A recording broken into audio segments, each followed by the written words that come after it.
Баршаңызға қайырлы күн достар. Бүгін сіздермен өте дәмді әрі нәзік болып пісетін осындай қызыл печенье пісіретін боламыз. Дәмі енді өте керемет, бір жасағаннан шығатын сәтті рецептпен сіздерге бөлісетін боламын. Сондықтан видеомды соңына дейін қарап, қолдау білдіріп каналға жазылуды ұмытпаңыздар. Ең әуелі 2 жұмыртқамды жарып ыдысқа саламын. 2 жұмыртқадан шамамен 30-40 печеньедей шығады. Енді 2 жұмыртқамыздың үстіне бірден 1 кесе қантымызды саламыз және де сарымайды саламыз.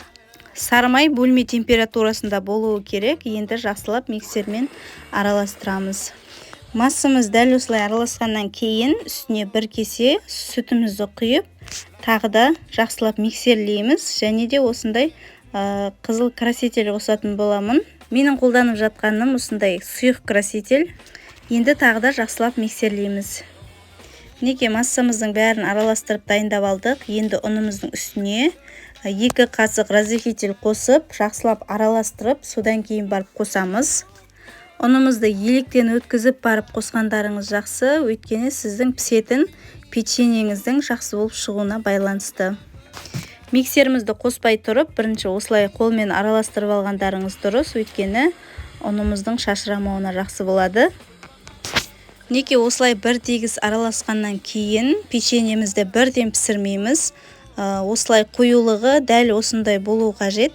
Бұл қоюлықты кішкене тағы да қоюландыру үшін тағы да жарты сағатқа, не болмаса 1 сағатқа бір жерге қойып қоюымыз қажет. Сол кезде біздің печеньеміз өзінің бойын ұстап, жақсы пісіп шығатын болады. 1 сағат өткеннен кейін мен дәл осындай кондитерлік пакетке салып, печеньемізді пісіруді бастаймыз. Печеньелердің арасы бір-біріне қатты жақын болмау керек, өйткені жайылған кезде бір-біріне жабысып, формасы дұрыс шықпай қалуы мүмкін. Неге біздің печеньелеріміз дайын болды. 180 градуста 8-9 минутта бірден пісіп шығады.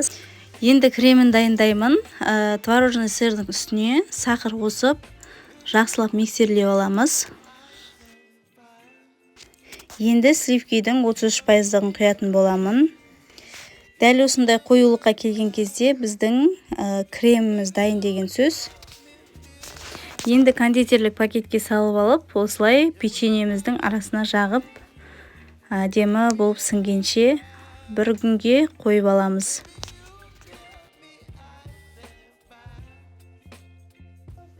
Балапандарыма және де ата-анама өте қатты ұнады.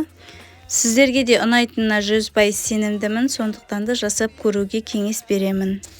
Үйлеріңізге қонақ келген жағдайда да дәл осылай тез дайындалатын рецепт керек болған жағдайда осы менің рецептіммен жасасаңыздар болады.